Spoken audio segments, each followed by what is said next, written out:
Hello friends, मैं नेहा आप सभी का आपके चैनल पर हार्दिक स्वागत करती हूँ। तो दोस्तों, आज मैं आपको दुनिया की सबसे बेहतरीन और मोटिवेशनल स्पीच को सुनाऊंगी। आज मैं आपको एप्पल कंपनी के फाउंडर स्टीव जॉब्स के जीवन की 3 ऐसी कहानियाँ बताऊंगी जिसे सुनने के बाद आपकी ज़िंदगी बदल जाएगी। स्टीव जॉब्स के जीवन की ये कहानियाँ सिर्फ कहानियाँ नहीं है, ये आपके जीवन को बदलने का जज्बा रखती हैं। ये कहानियाँ आपको अंदर से मोटिवेट करती हैं। तो चलिए शुरू करते हैं।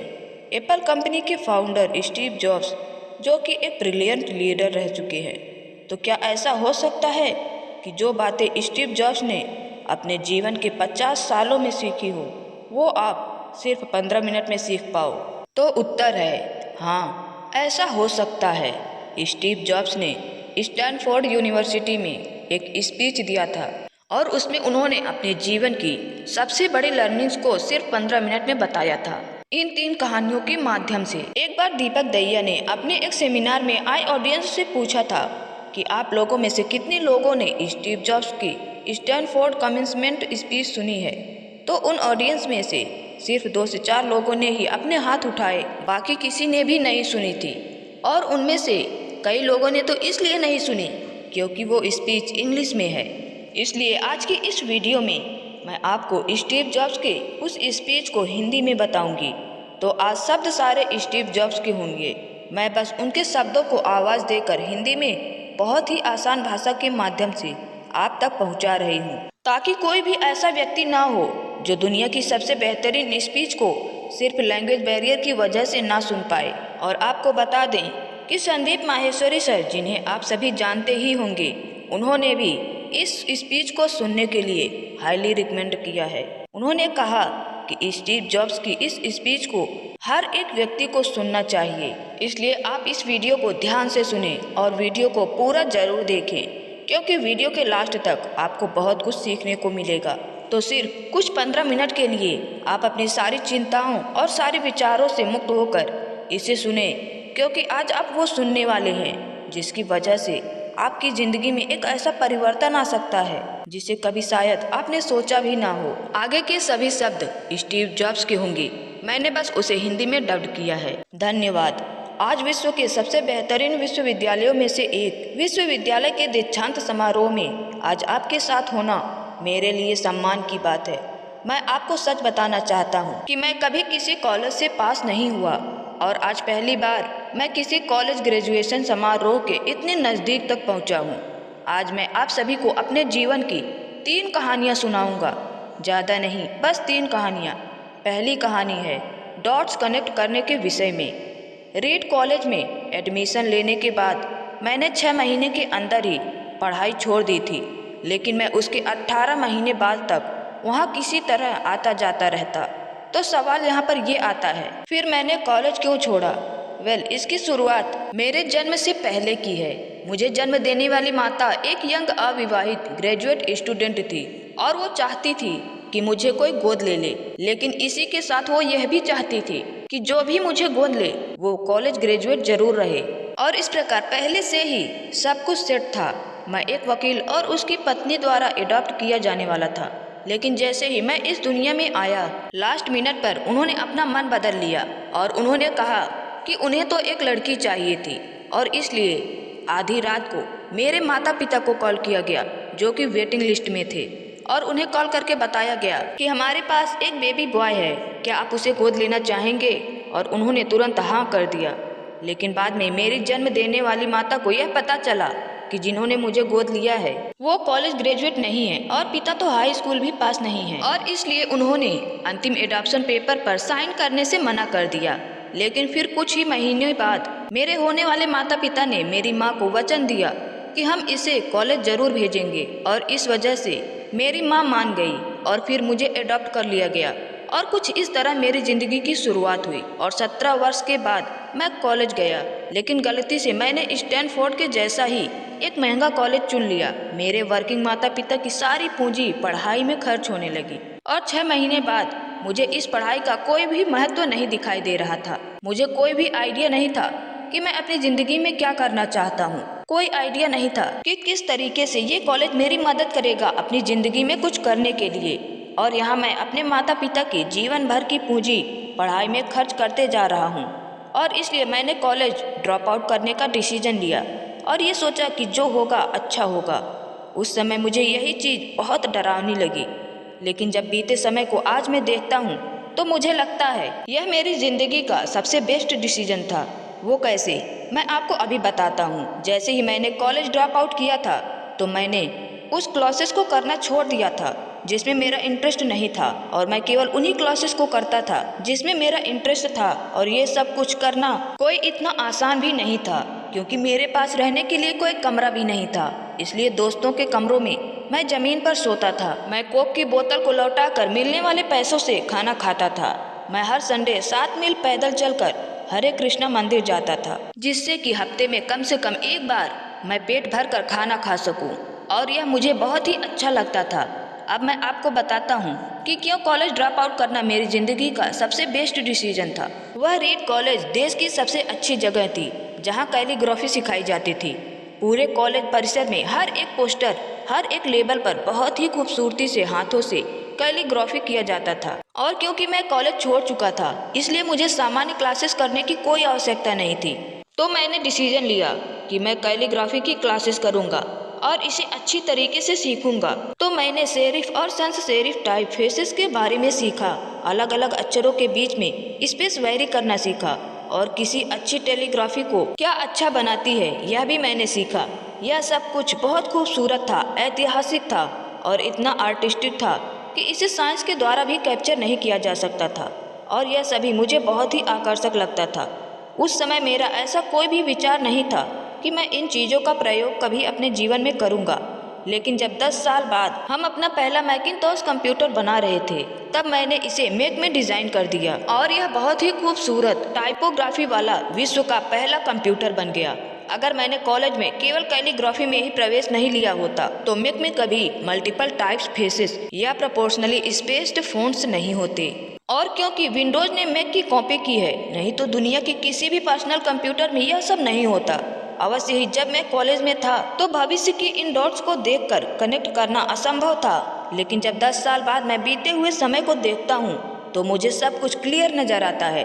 आप केवल पीछे देखकर ही डॉट्स को कनेक्ट कर सकते हो, इसलिए आपको विश्वास करना होगा कि अभी जो भी हो रहा है वह आगे चलकर किसी न किसी तरह से आपके फ्यूचर से कनेक्ट हो जाएगा। आपको किसी न किसी में तो विश्वास करना ही होगा, अपने गट्स में, अपने भाग्य पर, अपने जीवन पर या फिर अपने कर्मों पर। किसी न किसी चीज़ पर विश्वास तो करना ही होगा, क्योंकि इस बात में विश्वास रखना कि आगे चलकर डॉट्स कनेक्ट होंगे, ये आपको अपने दिल की आवाज़ सुनने की हिम्मत देगा। और उस समय भी जब आप बिल्कुल अलग रास्ते पर चल रहे होंगे और यही बात आपको बाकी लोगों से अलग बनाएगी। तो मेरी पहली कहानी से सबसे बड़ी सीख यही है कि जो हो रहा है वो अच्छे के लिए हो रहा है और अभी आप जो भी कर रहे हैं वो आगे चलकर आपके किसी न किसी काम जरूर आएगा। आप बस अपने आप में विश्वास रख कर करते जाइए जो कर रहे हैं। मेरी दूसरी कहानी लव और लॉस के विषय में है। मैं बहुत ही सौभाग्यशाली था कि मैं जिससे प्यार करता था वह मुझे जल्दी ही मिल गई। वोज और मैंने अपने पिता के गैरेज से एप्पल की शुरुआत की थी जब मैं 20 साल का था और हमने बहुत मेहनत की और 10 साल में एप्पल कंपनी 2 लोगों से बढ़कर $2 मिलियन और 4000 लोगों की कंपनी हो गई। हमने अभी 1 साल पहले ही मैकिंटॉश रिलीज किया और मैं 30 साल का हो गया था और कंपनी ने मुझे निकाल दिया। अब आप सभी लोग सोच रहे होंगे कि अपनी ही बनाई हुई कंपनी से मुझे कैसे निकाल दिया। जैसे जैसे एप्पल ग्रो करने लगी हमने एक बुद्धिमान आदमी को हायर किया जिसे मैंने सोचा कि वो मेरे साथ मिलकर कंपनी को आगे बढ़ाएगा। पहले 1 साल सब कुछ ठीक चल रहा था, लेकिन फिर उसके बाद कंपनी के फ्यूचर विजन को लेकर हम दोनों में विवाद होने लगे और बात बोर्ड ऑफ डायरेक्टर तक पहुंच गई और उन लोगों ने उसका साथ दिया और इस तरीके से 30 वर्ष की आयु में मुझे अपनी ही कंपनी से निकाल दिया गया। जो मेरी पूरी एडल्ट लाइफ का फोकस था वह अब खत्म हो चुका था और पूरी तरह से मुझे बर्बाद करने वाला था। और कुछ महीनों तक मुझे कुछ भी समझ में नहीं आया कि मैं क्या करूं।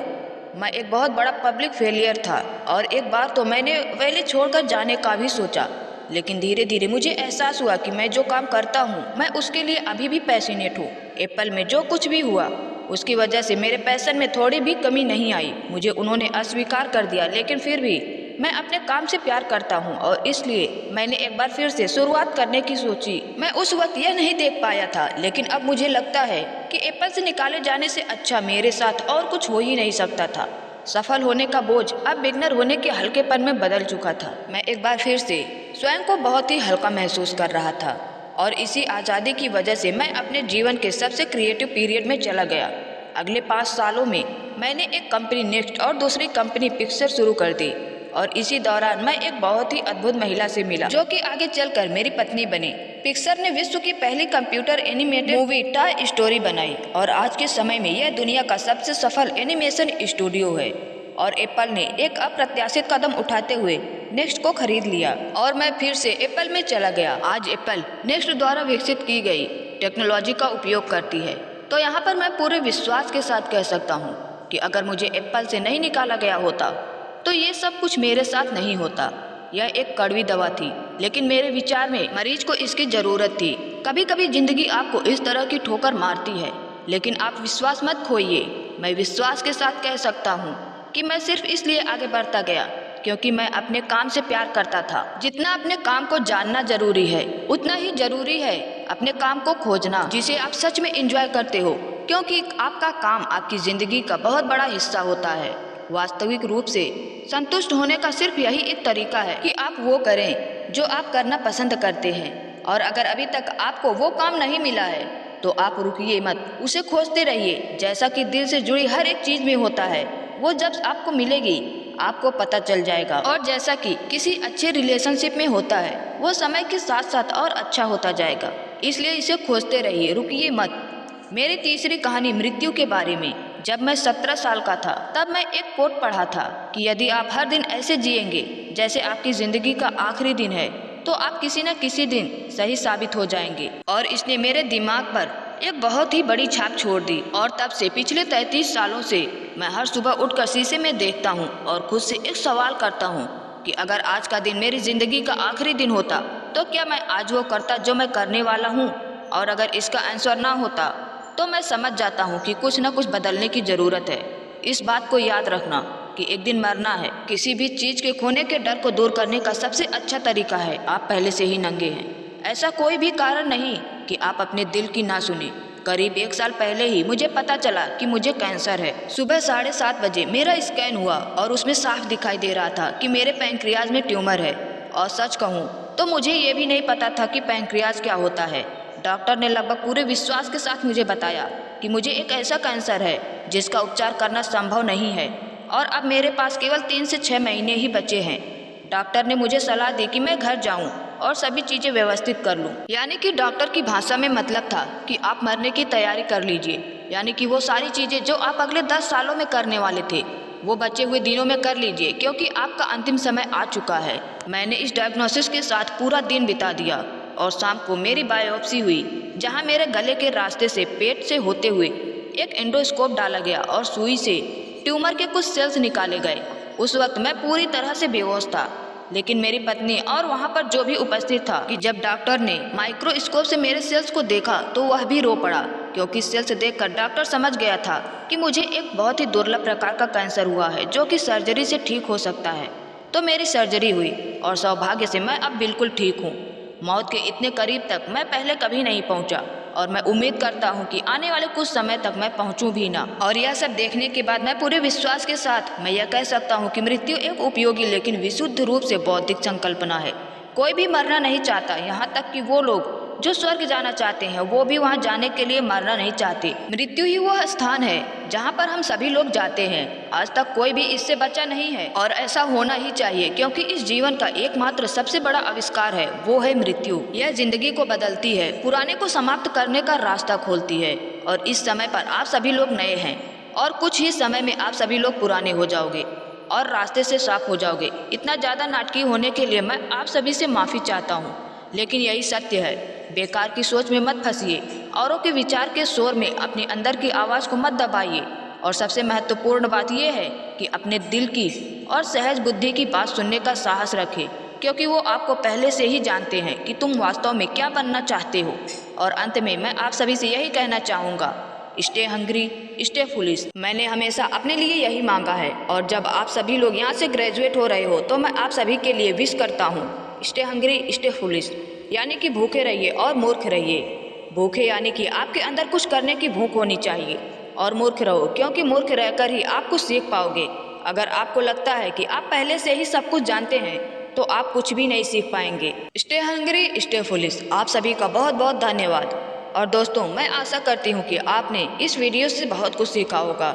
इस स्पीच को हिंदी में कन्वर्ट करने में या मुझसे कोई भूल हुई हो तो उसके लिए मुझे माफ़ कर दें। ऐसी ही और मोटिवेशनल और इंस्पायरिंग वीडियो देखने के लिए हमारे चैनल को सब्सक्राइब कर ले और बेल आइकॉन को भी प्रेस कर ले। मिलते हैं आपसे नेक्स्ट वीडियो में। जय हिंद, जय भारत।